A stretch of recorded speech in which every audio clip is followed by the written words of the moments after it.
I wasn't happy that he wasn't going to pay me. He had the attitude that nobody could hurt him. I think he was wrong. Today we're going to talk about Richard Kuklinski. He was a hitman for the mob and went to prison for the rest of his life. Greg, why don't you tell us about the videos we're going to watch? Yeah, so HBO recorded 2 sets of videos about Kuklinski, one in 92, one in 2003. This is the 92, the less sophisticated Kuklinski. He was called the Iceman because he put bodies in freezers, and in one case he left one in there too long before he dropped it, and that's how he was discovered. We'll leave it at that.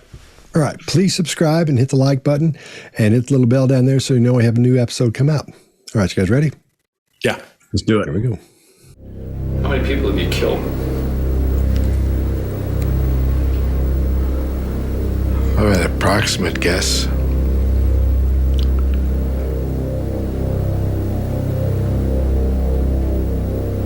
Approximate, we'll go with more than 100. All right, Greg, what do you got? He starts off with this, let's see. He twists his forehead. He does this little wrenching his mouth thing, which I think we're going to see as an adapter as he moves through this whole thing. By adapter, I mean a way to release nervous energy to make the uncomfortable comfortable. He exposes his lower teeth a little, looks down right. He's got this request for approval as he raises his head. And then he goes, approximately, we would go at more than 100. I don't believe he killed 100 people. Clearly, the guy killed people. And after I watched this, I went and started digging to try to figure out whether other people believe he killed over 100. And the FBI says, probably not. Probably 15. They'll give him 15. And it depends on who you read. But he then blinks and makes eye contact to see the approval. Then he drops down to the right. And we see him kind of going back to an emotional state. What I think we're seeing here is a guy looking for some approval. And I think what we're having here is the beginning of a narcissistic personality type getting a mirror. Once people start admiring him, if you go watch the second 2003 video, he's a very different person. So I think what we're seeing here is him working to see what he can get. As a matter of fact, when he says that he hundreds, I guess, he does a little bit of a lip retraction or a little bit of a purse lip, for disapproval. I don't think he's killed hundreds, but that's what I think. Chase, what do you got? Yeah, one thing Scott and I have discussed in another video is this expressing, is what Scott named it. So over time, if we do a lot of facial expressions throughout our life, somebody's happy all the time, you can see that kind of etched in the wrinkles of their face after the age of like 30, 25 sometimes. If they're sad all the time, you can see that kind of etching itself into the person's face over time. This guy has no wrinkles in his forehead. This guy, until he was probably captured, has not sought approval from anybody. And he hasn't been very communicative with his face, most likely because those emotions aren't natural for him. And we're going to talk about the psychopath's emotions in a minute. But I think this is, except for the number here, we see some recall at 8 o'clock, and we see his eyes move over in that direction. So we're getting a baseline, but it might be a baseline for deception. So that's when we have to keep asking questions here. His eye contact stays, and I think that's also, Greg said it was for approval. I totally agree. But I think there's a second layer to this, that he enjoyed the emotional reaction of the interviewer to what he was saying, how many people he killed. And I think this also probably speaks to the other part of his life where he probably enjoyed the emotional reaction of victims to his killing. And I think this whole concept of psychopathy, it's not in the DSM, but it can be traced back to this guy named Pinnell. And this was in 1792, and he labeled this psychopath condition. It was originally called madness without delirium. And I'm going to give you one tip on how to spot a psychopath in conversation. This is not a way to do it instantly, but these need to stack up. So I'll give you one for every video. Psychopaths are much more likely to focus their language on food, sex, and money. And just think of the bottom few rows of the Maslow's hierarchy of needs. That's where most conversations will be focused. And that's also the questions they will ask you as a person. So that is red flag number one. We'll do number two in the next video. Scott, what do you got? All right. Well, I think this is going to be a great example of the differences in a sociopath, or what people term a sociopath, which is so there are no sociopaths, just so you know. Sociopaths are just hardcore criminals. They go to prison early, they kill people, or they get killed early. A lot of times it's stabbing, those types of things really grows really violent people. But their brain is intact. Their amygdala are formed as they are supposed to form, but they act differently because they weren't brought up with love and attention, and the emotions weren't nurtured as a child when they grew up.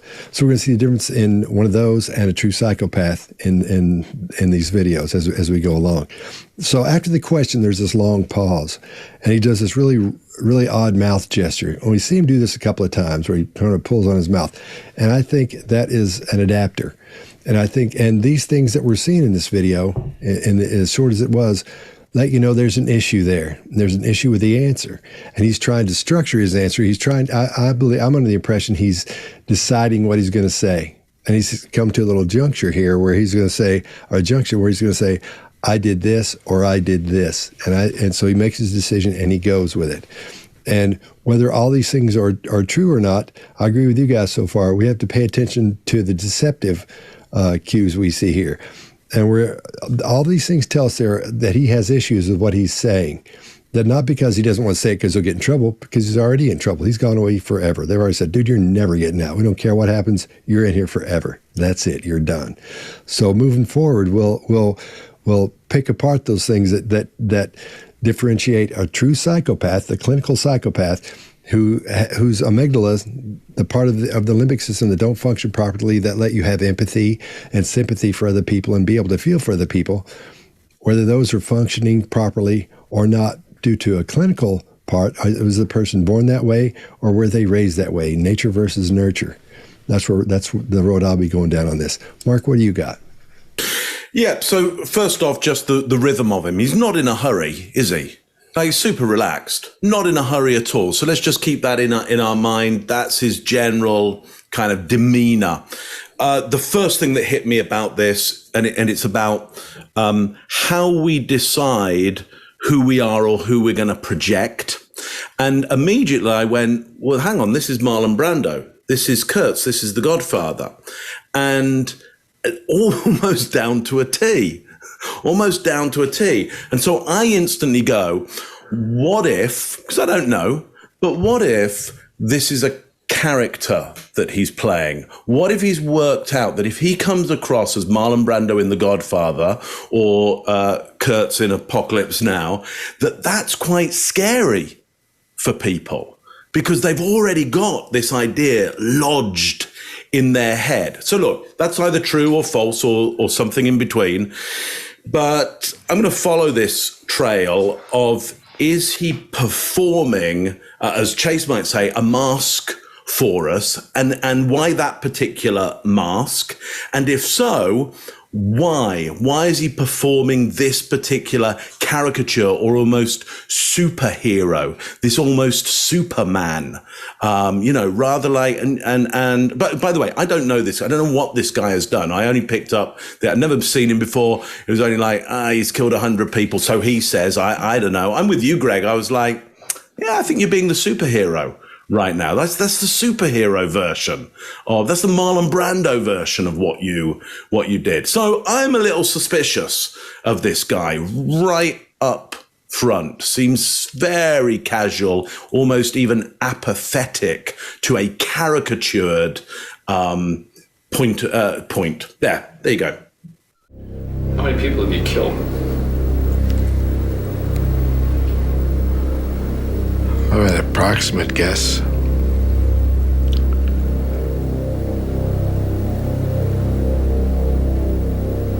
Approximate, we'll go with more than 100.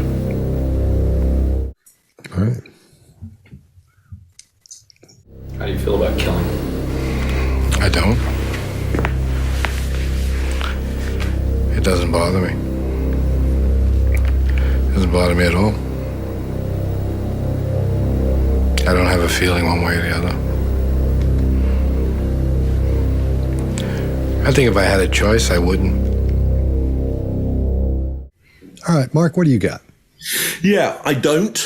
He says. Very clear. I don't. But then he adapts in the chair. It's like, possibly not then. Possibly you do. Or something else. Like, I don't know, but possibly not, I don't. I don't buy I don't because of the adaptation, that the movement in that chair. I don't buy it. At all. He protests too much. It doesn't bother me. It doesn't bother me at all. Hey, you just the first time would have been fine, my friend. You didn't need to say it again and the at all. Like, why do you want to let me know that it doesn't bother you? A lot of vocal clicks along the way as well. And we're going to see those build up over the time.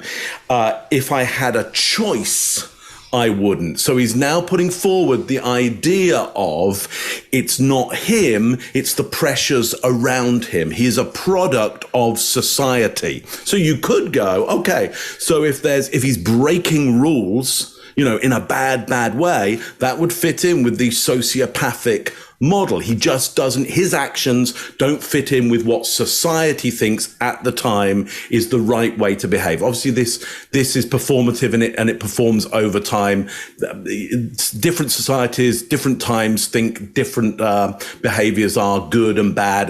But in this particular time, it's generally bad, to kill, more than 0 people. So ultimately, he's going, I'm a product of circumstance. So here's what I do. I don't buy what you're saying because too much happened there in terms of adapting and vocal clicks and let's blame society. So if I had a choice, I wouldn't. So what drives you? What is driving this? What bothers you? What are you saying about the world outside that bothers you enough that you had to do this? That's just the way my inquiry goes. I now start to want to know from him, what is it about this outside world that so bothers you that you had to do this? There. Greg, what do you got? Yeah, I'm with you. He says way too much. Well, no, it doesn't bother me. It doesn't bother me at all. In fact, it doesn't bother me. It doesn't bother me at all. It sounds that silly to me when I hear it. He, at how do you feel, his chin goes down, which we typically associate with shame or guilt or something to protect the throat. And that's in our DNA. He licks his lips. Either that's a tongue jut or it's grooming or it's whatever you want to call it. But he licks his lips. If you ask me about something I really don't care about, I'm going to say, don't care. My shoulders are probably going to rise. My body language is going to illustrate what I'm saying. His doesn't. His posture changes entirely. He crosses his legs. He breaks eye contact. His breathing changes. And then he says, I don't. His posture changes again. That's when he crosses his legs. His blink rate increases and his eyes drop down into his right, which and I'll always say this is as close as I get to an absolute, associate with internal or with emotional thinking, emotional thought. If I don't care, I'm certainly not going to emotion. I'll be like, I don't care. And then he does this taffy pull and a request for approval at the same time as he says, it doesn't bother me at all. Then he goes on and on about how much it doesn't bother him. And he says, if I had a choice, and his lips retract back into his mouth. He's asking for approval there. For me, yeah, is he a bad guy? Did he kill some people? Yeah. Does that mean that he's the guy who killed 100 people and he's the most prolific hitman in history? Yeah, maybe not. But if you're already in jail and you want people to be afraid of you, or you want notoriety so that the next time they talk to you, they pay your family or something, of course, that's a great option. If I kill 15, why not 100? If it bothered me, why wouldn't I say it didn't? Because I got nothing to gain, nothing to lose. That's always the point, that nobody negotiates from a position of weakness. And what he's doing is creating this persona, this Iceman persona, so that he has something to sell. Scott, what do you got? All right. Yeah, I agree with you completely. After that question, he, like you were saying, he adjusts in his seat, and then and from discomfort. And this shows there's everything we're seeing in this one shows there's psychological discomfort here. He adjusts in his seat, he moves back, takes a deep breath, all these things, and he braces himself. These are red flags for emotional and psychological discomfort here. Psychopaths don't get emotional because they can't. There's no way for them to become emotional. Then he says, I don't have a feeling one way or the other when you ask him about murdering. His head moves to one side and then back to the other. And he's trying to be tough and stoic at all the same time during this. All these things show us that he's dealing with an emotion in there. And he says, if I had a choice, I wouldn't. And there's the truth, because it bothers him. He wouldn't want to do it, but he did have a choice, but he didn't want to do it. He didn't like doing it.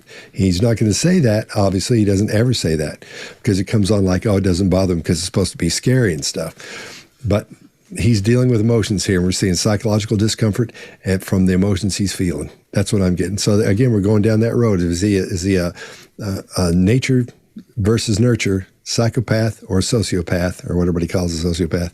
That's the road I'm going down still. Chase, what do you got?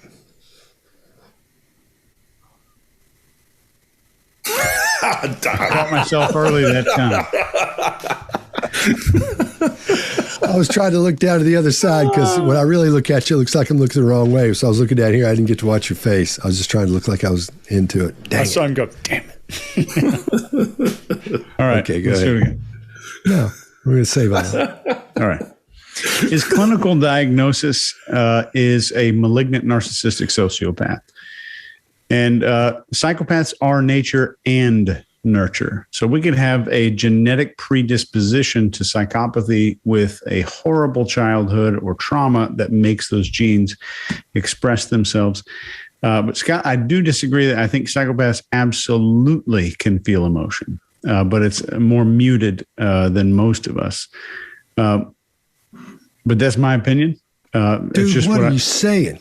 what I learned in college. Okay. And I did a little research here before we got on the video. But I think all that we're seeing here is we're seeing deception. We're seeing him build a character. He loves the name that he was given. And I think that, just like Mark, you said it, I think maybe there's some kind of benefit to him doing this, whatever it is. There's some genuine eye recall because I think he's actually thinking of the truth. And then he goes down to exactly what Greg said, into that internal dialogue, that emotional recall. He's got that discomfort there with his body because he is crafting a story.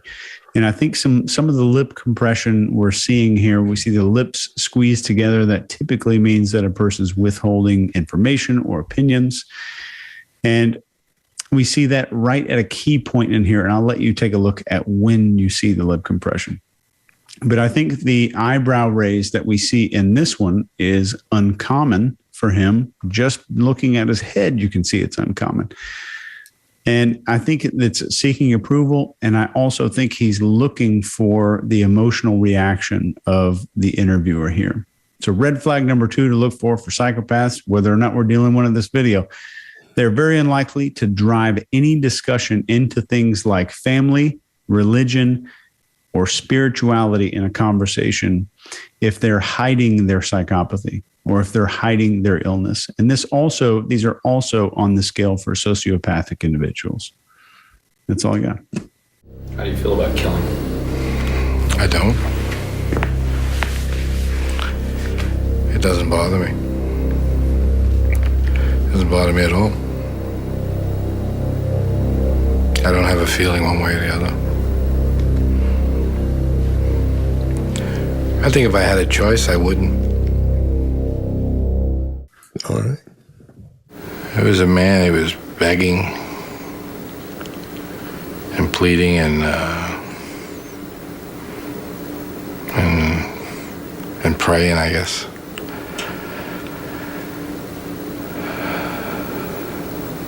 And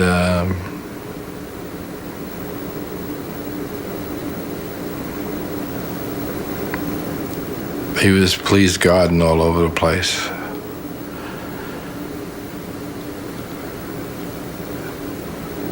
So I told him he could have a half hour to pray to God. And if God could come down and change the circumstances, he'd have that time.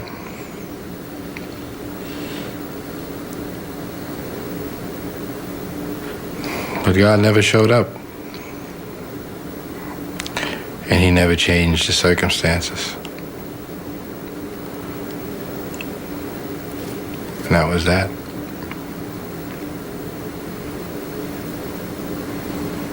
It wasn't too nice.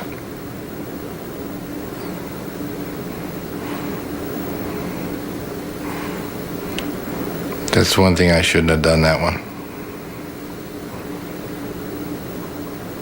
I shouldn't have done it that way. See, that's the one where when I first watched these, I was like, something's up here. This is years ago when I saw that one. Mm-hmm. All right, Greg, what do you got? So in this case, there are a couple of things I want you to watch, and I'll show you why later, but that drawing the side of his mouth is an adapter. Like Scott, you said the same thing in the very first video. In the beginning, I was like, is he being sarcastic? What is he doing? But you'll see it. As we get later in the videos, we'll point out why we know for sure that's an adapter. His blink rate goes up when he's telling this story. This story, I actually believe. He's got emotional eye accessing. He's milling his jaw. You can see the muscles in his jaw milling. He is editing his thoughts as he goes through on what exactly to say. He's also managing his image as he goes through this. He's got this image he needs to keep up. His breathing changes. He makes no eye contact. He does a tongue jut at the right time for this to be a distasteful thing for him. And then when he does that thing on the side, that's controlling emotion or leaking nervous energy. In this case, I think it's emotion. I think he's fishing for approval from this guy, for the bad guy that he is, in a kind of a twisted way. Chase, to your point earlier, when we say a person has this facade and this deception, it can be because they're trying to get more admiration for the bad guy that they are. In this case, I think that's the case. That's why I think he's exaggerated the number of people he's killed and that kind of thing. And it appears that many people believe that. Mark, what do you got? I've got somebody who looks like a bad knitwear catalog model, as far as I'm concerned.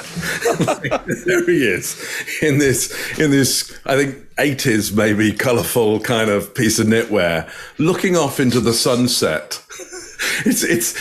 I expect him at some point to like point at his watch as well at the same time. I guess he probably doesn't have a watch, but point at his watch. It's such an act that's going on here from my point of view. There's right up the front, there's so many different thoughts running through his head. If God could have come down and changed the circumstances. So now we've got God involved, okay? So if God could have come down and changed the circumstances, we see some vocal clicks around there. So I kind of get the sense he's maybe creating this really good look into the sunset story, is if, God could have come down and changed circumstances, things could have changed, and he gave God a chance and God failed. And so now somebody has to die. This is a very old story, and an incredibly dramatic story, which is why I think this dramatic undercurrent of music goes so well in this look into the distance, is this is the test of God. This is when you say to God, hey, I don't think you're all that. I don't think you're going to come and do anything. Come and have a go. God doesn't show up. And actually, you're a little bit disappointed in God when that doesn't happen. And so what happens is you wreak your revenge on the world because God has failed you. Okay, so he's created a very grand story around here, around the testing of the gods. It's very kind of certainly biblical, and it's very Greek as well. And so we get this lovely Greek statue in terrible 80s knitwear. Speaking of great knitwear, Chase, what do you have? I've got some knitwear. Yeah. But I think we're actually seeing, this is my opinion, I think we're seeing genuine regret here for a part of this. And we'll talk about that in a second. This is the only time we're going to see him displaying an eye flutter, which is most of the time we see that suggests the person is protecting themselves from something they're saying or something that they're thinking about. Think about when your dog does it. Like if you get close to your dog's face, you start talking to your dog in a little bit louder tone of voice, you'll see their eyes start fluttering. There's some protection going on. And we're starting to see a pattern that he's making eye contact at the moments that the interviewer's reaction would make him feel powerful. And those are the moments that we're seeing a lot of eye contact, what Greg was just talking about a second ago. And he avoids any eye contact during vulnerable or sincere moments. So we're seeing him look away during all that. And Richard was raised as a Catholic, and he had a seriously rough childhood.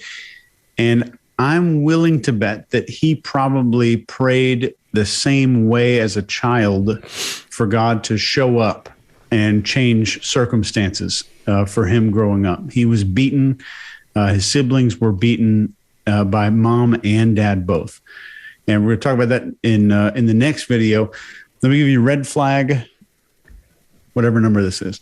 3. Psychopaths are a lot more likely than normal people to talk about unachievable goals, almost in a way that makes you think they're already about to achieve them or have achieved them already, where normal people are more likely to talk about plans and hopeful goals and milestones that they need to hit or want to hit.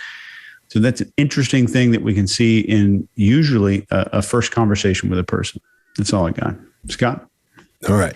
Yeah, you're right. His father beat one of his brothers to death when he was little. And then when he took him to the hospital, he said he fell down the stairs. That's what he told the people at the hospital.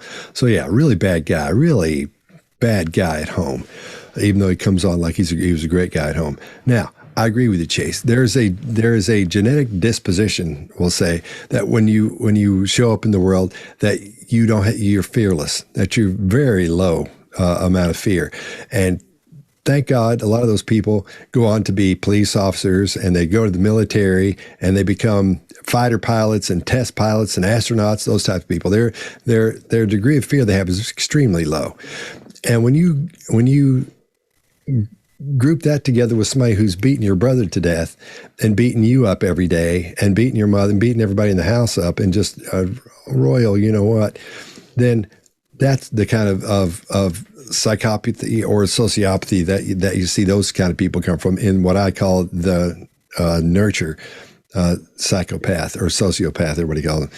So I agree with you. The emotions they feel, as we talked about, they go very small, very small. There's some there, not in all of them, but in some they do have very small emotions they can feel and go through, but not to the degree that we're seeing here in this guy. That's why I'm going with the nurture instead of nature on this part.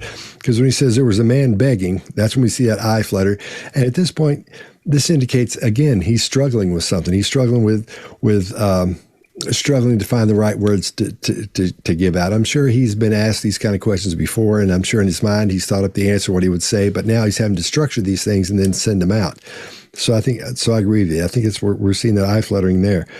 And the guy, and he says, and he was pleading, you see that nostril flare, and as he breathes in, what was that? Cash. Making money, boys. We're making money.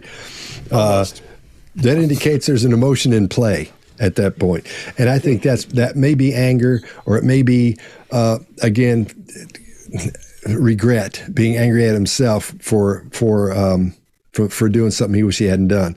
And this is that one where he says, I shouldn't have done this one that way. I shouldn't have done that. When I first saw this one years ago, I said, okay, that's it. Because I think I saw the second one first. I was like, geez, this guy, he's either, or he's just, this is the worst guy to ever walk the planet.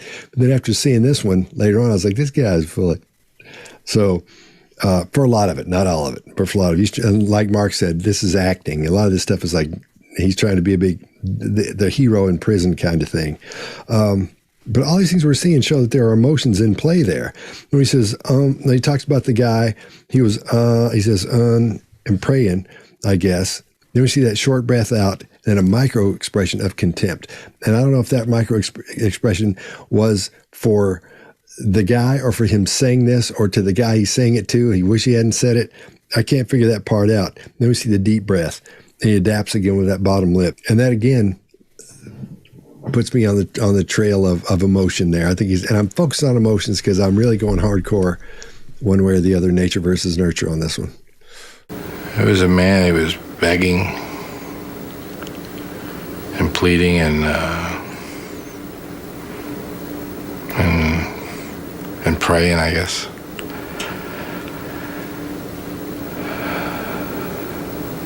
And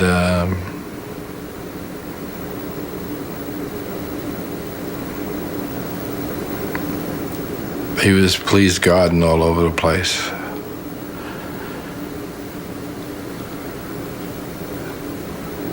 So I told him he could have a half hour to pray to God. And if God could come down and change the circumstances, he'd have that time.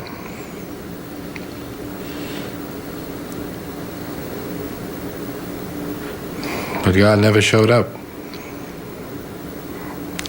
And he never changed the circumstances. And that was that.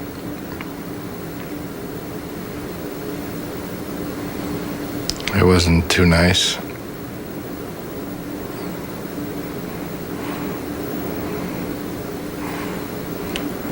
That's one thing I shouldn't have done that one. I shouldn't have done it that way.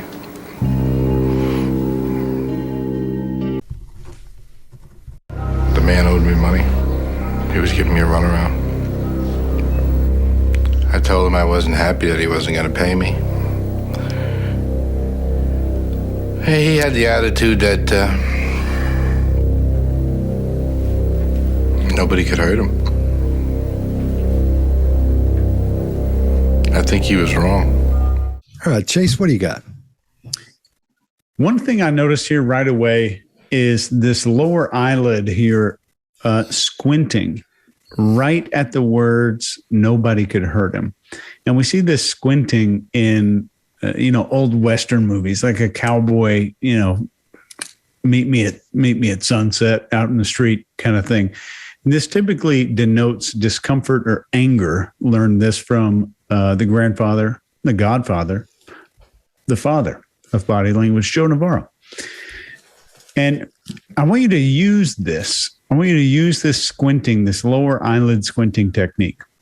When you watch somebody read through a contract or tell you about a previous relationship or a previous employer at a job interview, the squinting is going to tell you exactly what to ask the next question about as soon as you see that.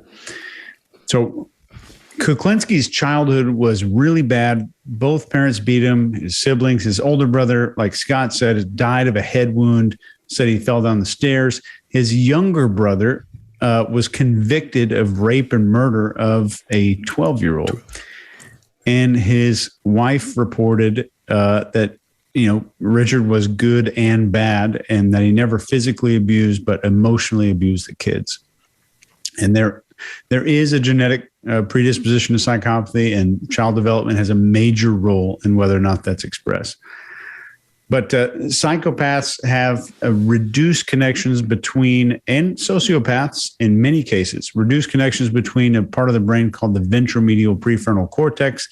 And this is just the part that's kind of responsible for sentiments like empathy, guilt, and that connection that has a problem is between that and the amygdala, which kind of mediates our levels of fear and anxiety.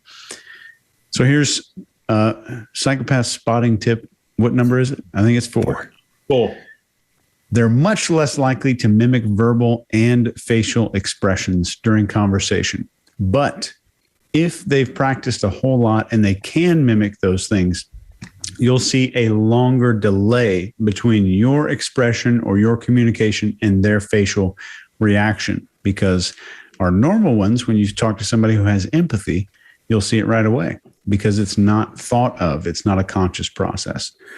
So that's all I got with that one. Mark, what do you think? Yeah, nice. Thank you. Wasn't going to pay me. I think we see disdain on that. So, breaking of a social code.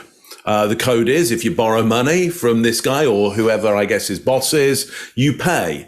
And so disdain suggests you're breaking the social code. So some understanding of a certain code. So understand my thoughts would be when it comes to sociopathy, they're antisocial, but it depends which society you belong to as to who's being antisocial. If you belong to the society who lent the money and said, look, pay it back with interest on a certain date and you don't pay it back, then, time to put some heat on, some pressure on. And now in one person's mind, that's not antisocial behavior. It's part of the social contract. Just don't get involved with the wrong society.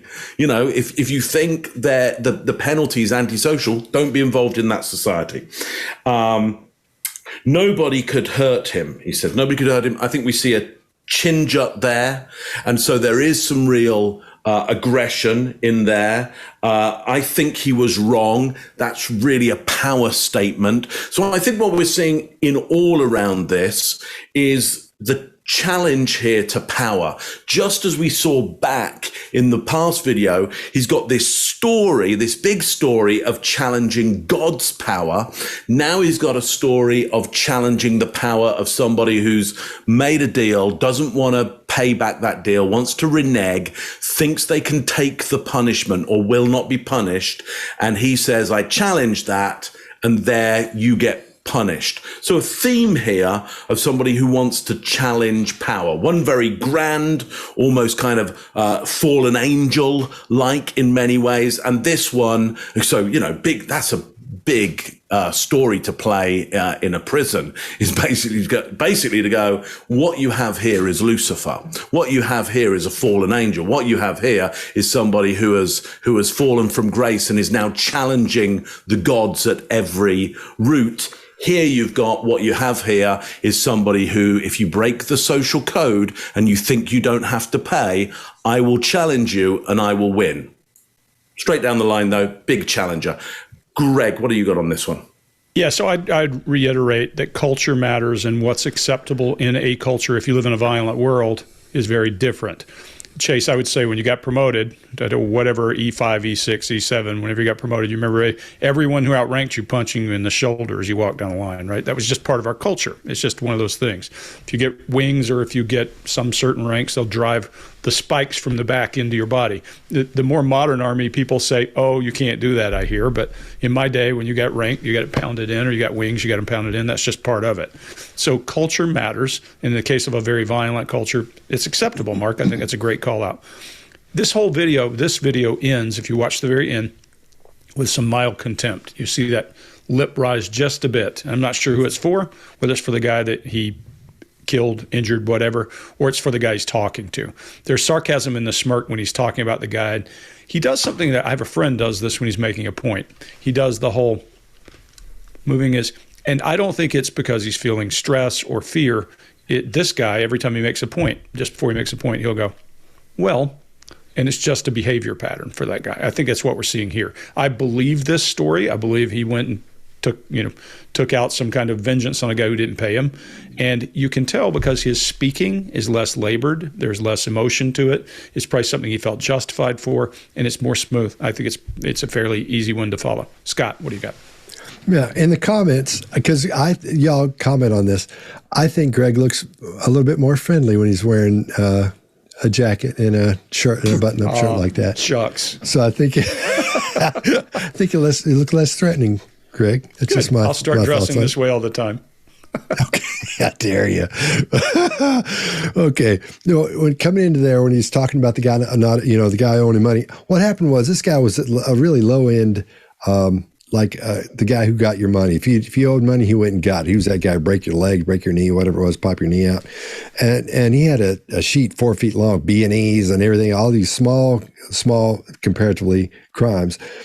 So he couldn't be in the mob, but he could be hired by the mob. He could be an outside contractor because he wasn't Italian. You can't get in if you're not Italian. So that was a big problem he had with that. He couldn't get in, but he was always on the outskirts of it, so he wasn't really in. So he liked to feel like he was in.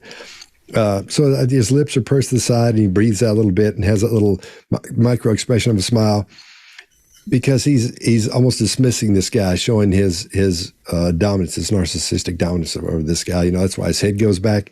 Next is with the flared nostrils as well, because I believe he was probably mad, or had to be mad to go do this. But we're seeing a lot of these narcissistic things come out as they will in this personality type we know. The chin jut and the head jut, of course, that's aggression, and that suggests or indicates that anger towards that guy. I don't think it's toward the guy talking and asking the questions or anything. And all this leads up to anger toward the guy that he killed. I believe that's what it is. And going back to mimicking, Chase, because that's one of my favorite things to talk about as well. What they will mimic, as you know, is they will mimic you. They'll watch you and see your emotions, and then if you get mad about something, later on they'll go get mad about it somewhere else and sort of rehearse this emotion and let people see it so it looks like they have that emotion or are experiencing that, or happiness, whatever the thing was. And they'll say the exact same things you will, quite often. I've heard a guy, I've told that story before, where I heard a guy do it in the booth sitting behind me. It was a guy I knew. And I was like, oh no. And started putting things together and found out a bunch of really horrible stuff about him. And he's loose in Canada. And don't worry, you won't be there very long. They'll be coming for you. I always say that. We'll get you. So that's what I got for that one. The man owed me money. He was giving me a runaround. I told him I wasn't happy that he wasn't going to pay me. He had the attitude that nobody could hurt him. I think he was wrong. We good? Yeah, we're good. All right. What'd you do afterwards?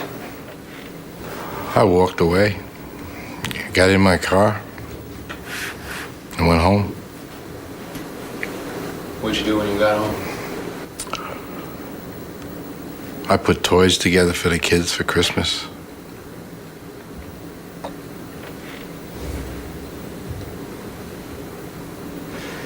I saw the broadcast while I was putting the toys together. It came down. Mob-related killing.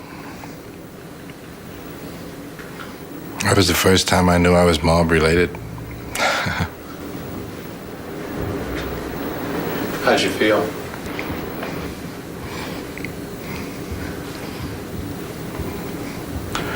I was annoyed I couldn't get the damn wagon together. All right. I'm going to go first on this one. It's going to be pretty short because I think he's full of it.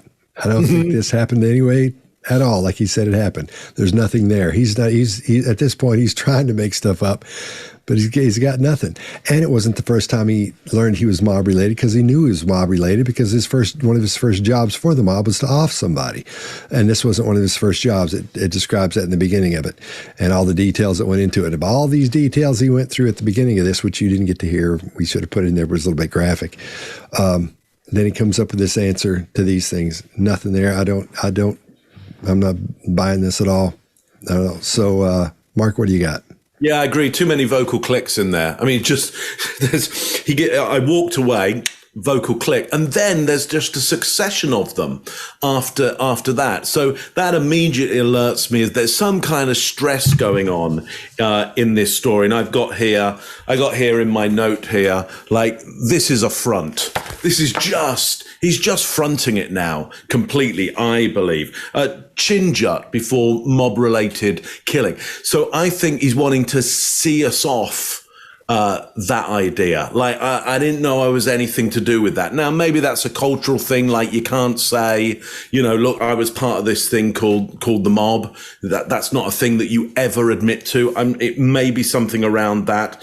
But certainly, again, this challenger comes out again. That's about the realest thing that I think we have there, is this challenger comes again. He is on for a challenge. He is going to challenge authority, be it the highest, in the universe, if possible, or somebody who's made a mistake within his society. He's going to challenge those. Laughs and checks the camera. And I that kind of alerted me, like, why the laughter? Because that is often a release of tension.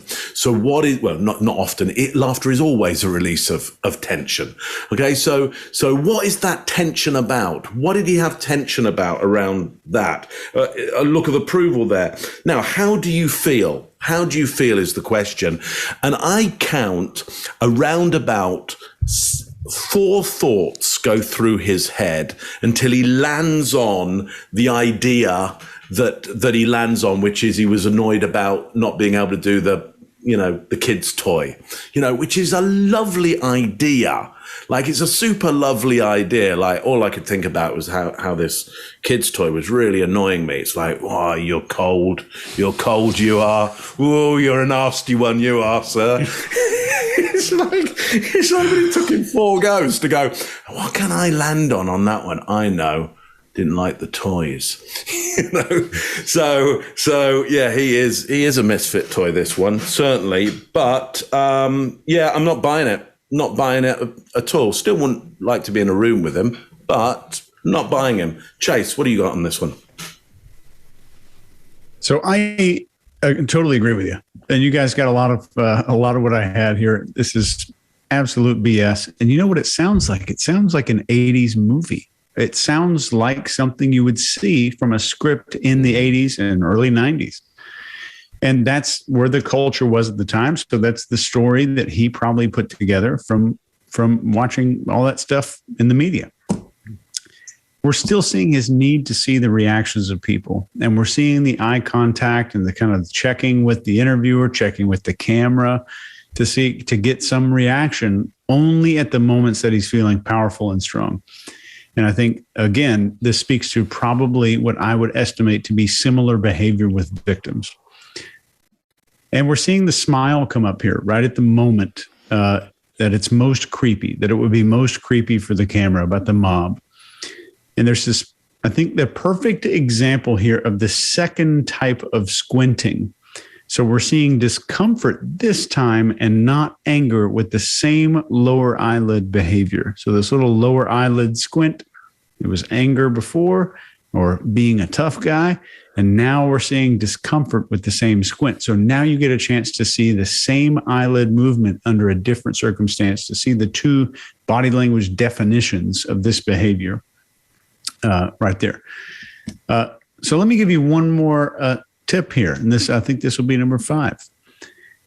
Psychopaths and sociopaths are extremely rewards driven. And even in the face of severe consequences, they'll keep going through it.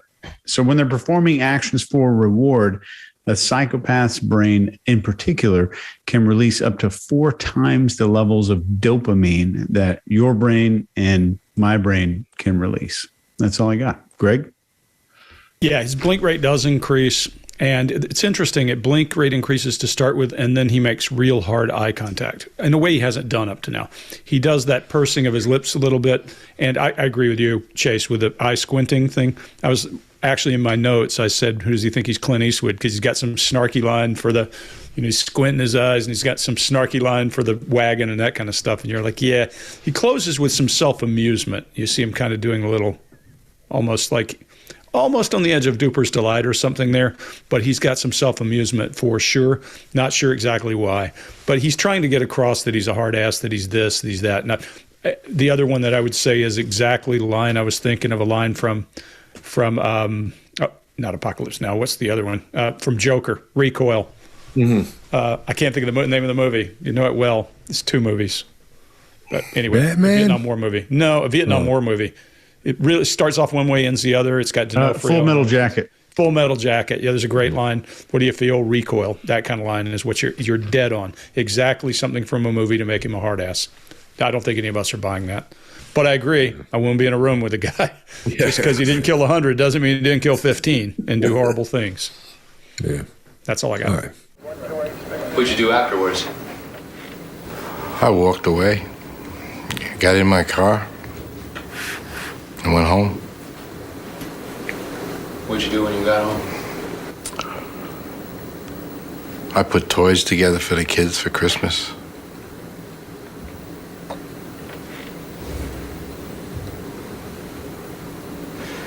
I saw the broadcast while I was putting the toys together. It came down.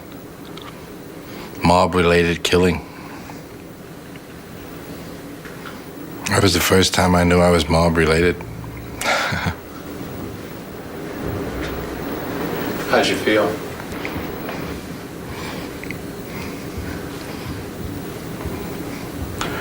I was annoyed I couldn't get the damn wagon together.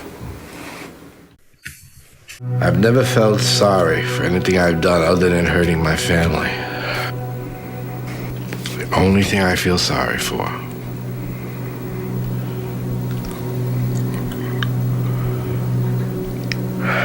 I'm not looking for forgiveness, and I'm not repenting.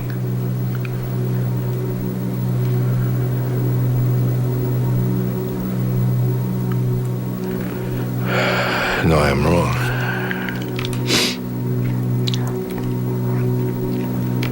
I'm wrong. I do want my family to forgive me. Oh, boy.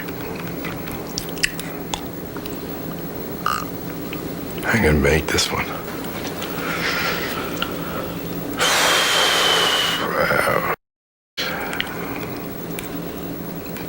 This would never be me.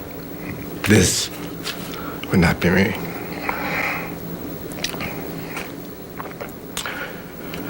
I feel for my family.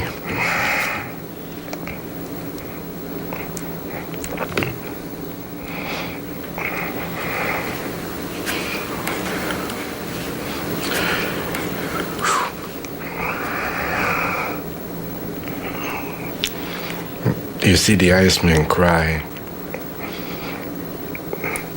Not very macho.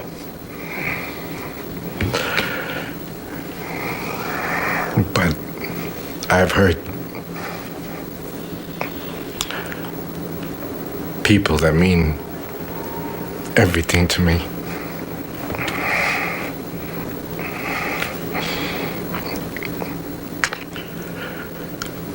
But the only people that mean anything to me.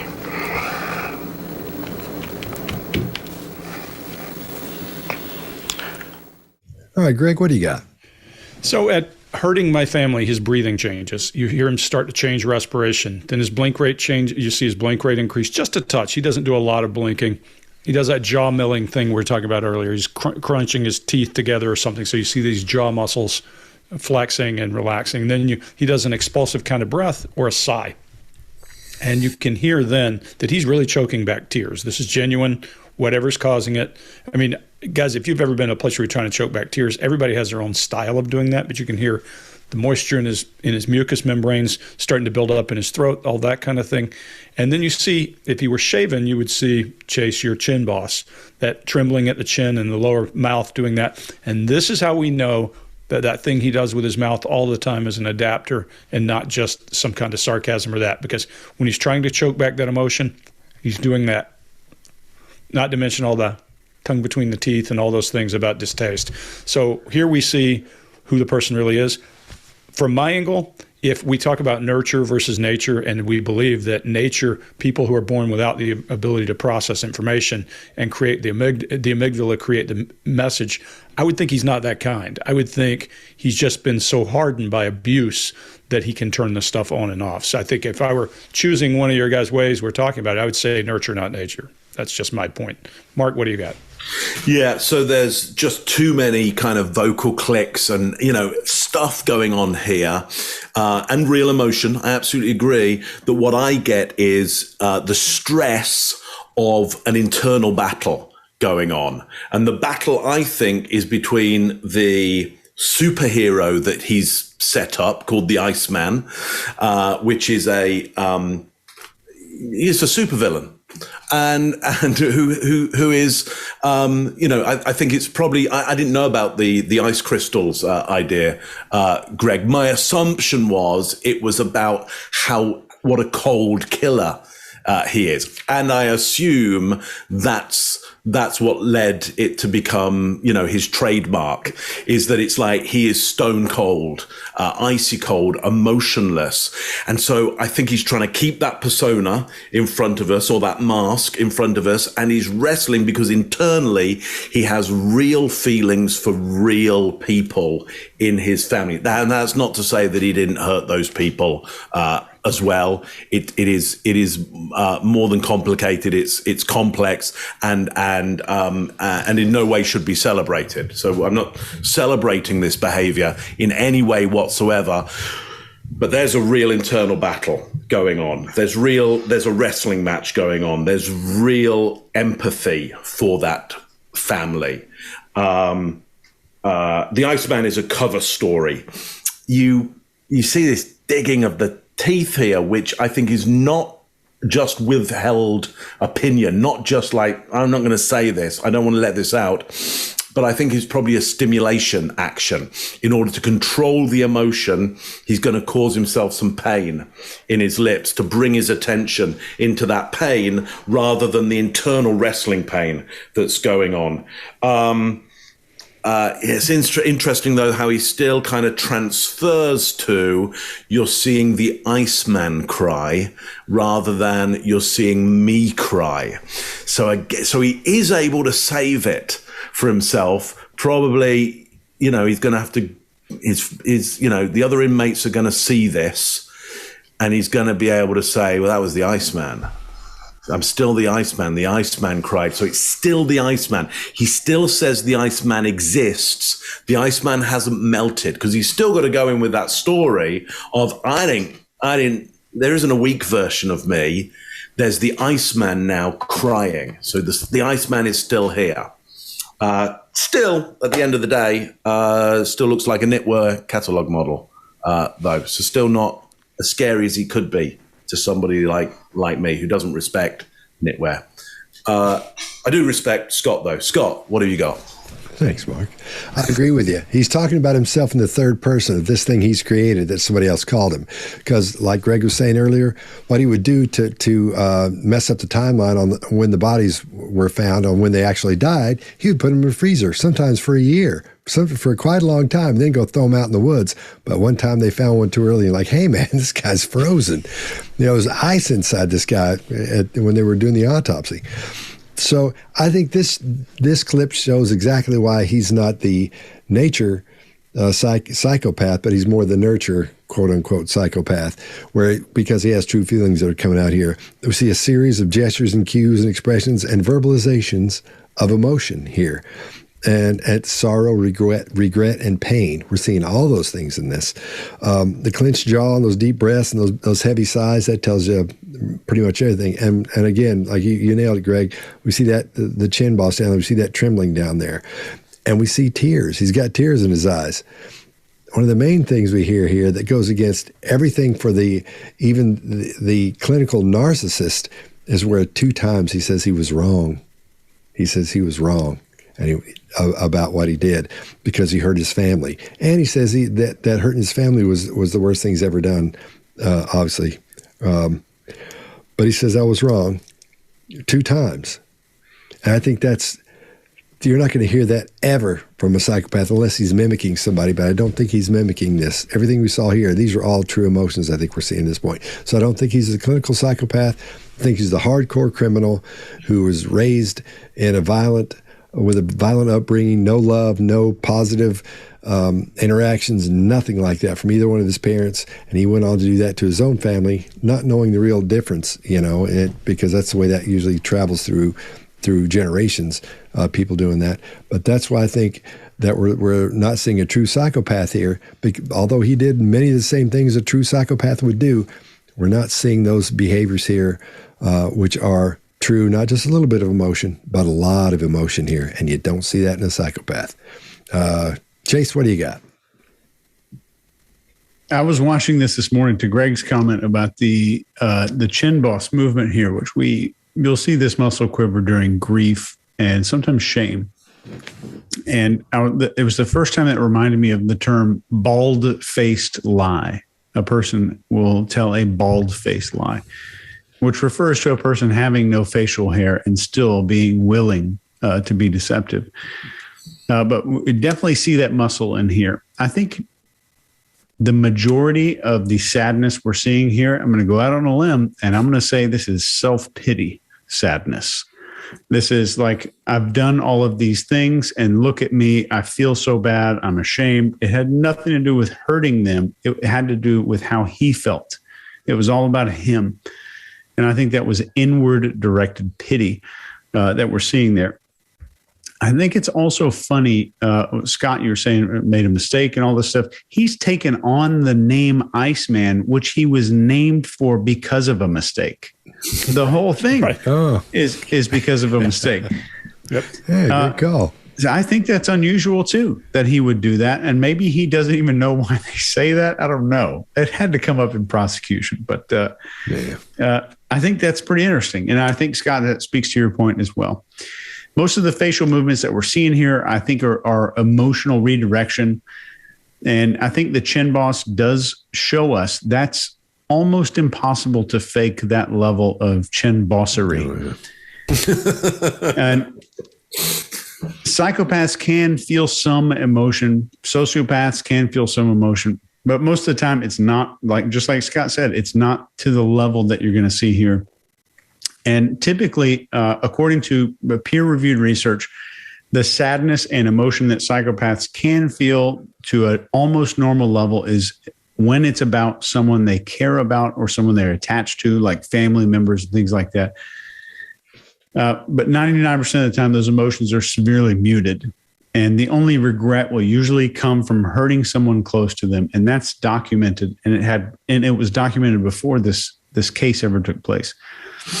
So disrespect, rejection by other people, and typically loss of control. And number one in all the research here, in all the research that I looked through this morning, was loneliness. Loneliness. And he even uses the word lonely in some of these interviews.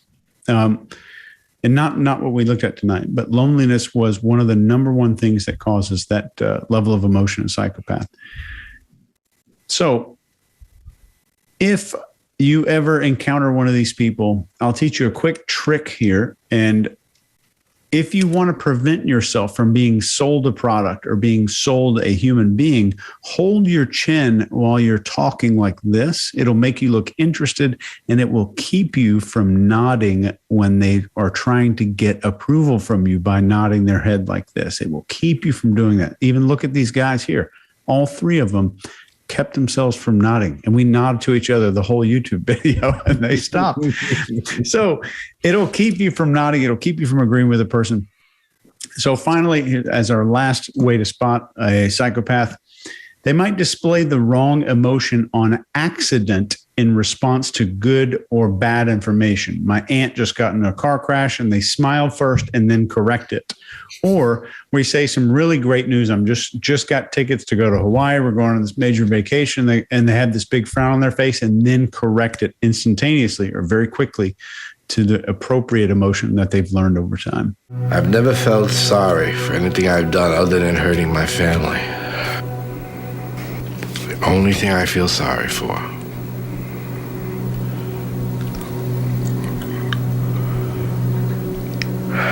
I'm not looking for forgiveness, and I'm not repenting.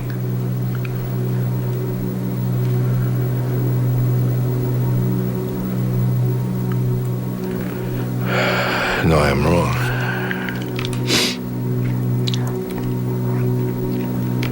I'm wrong. I do want my family to forgive me. Oh, boy. I'm gonna make this one.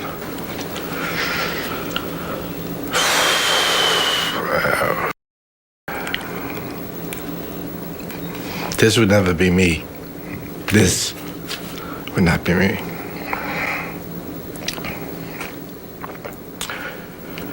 I feel for my family.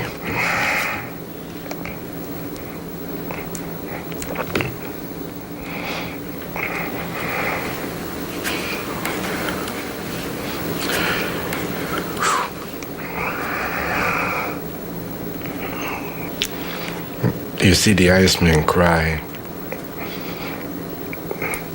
Not very macho.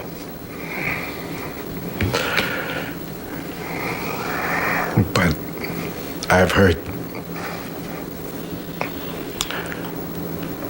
people that mean everything to me.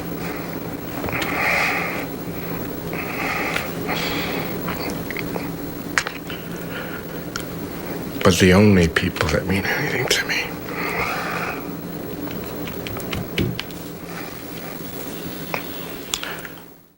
Okay, well, let's run around the room one time. We'll say what we think. We'll wrap it up and say what we think about this guy and these videos, and we'll go one at a time. We'll start with Mark, then Chase, then Greg. Mark.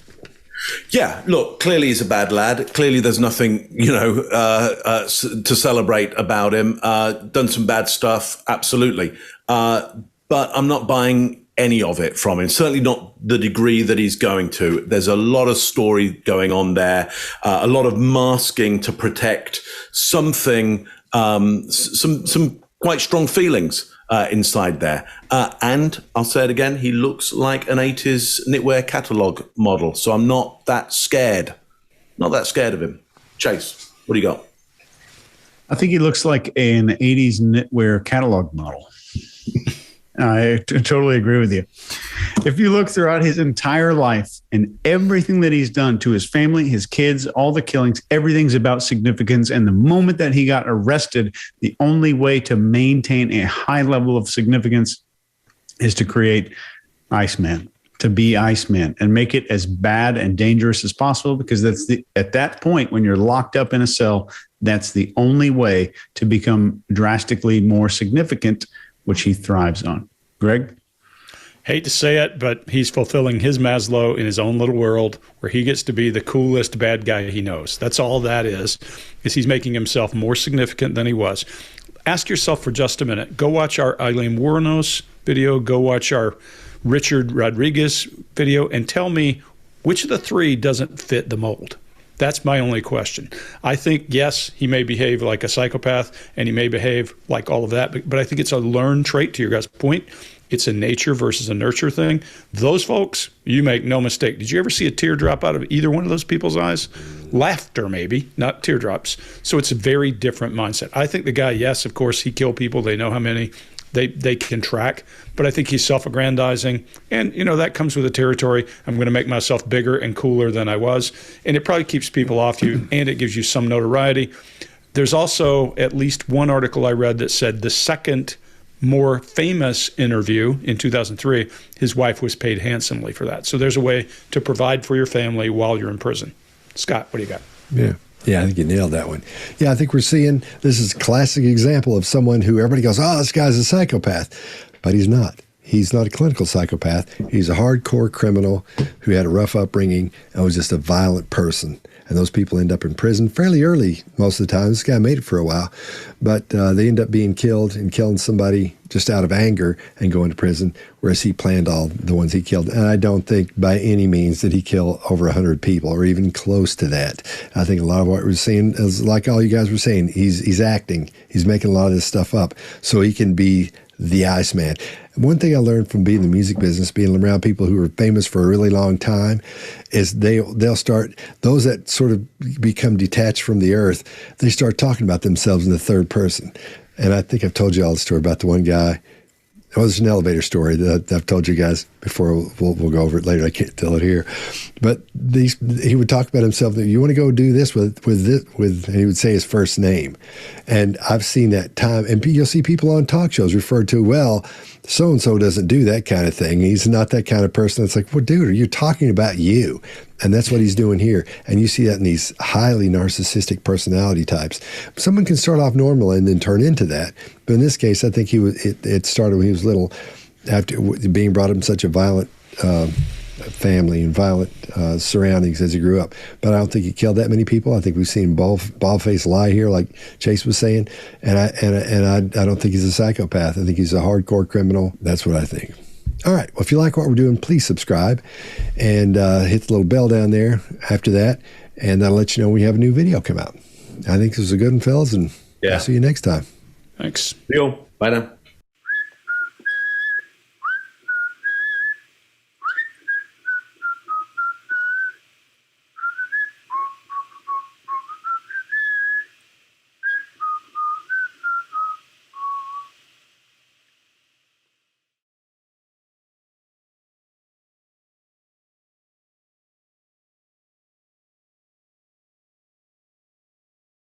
Claro, no van a ser, no,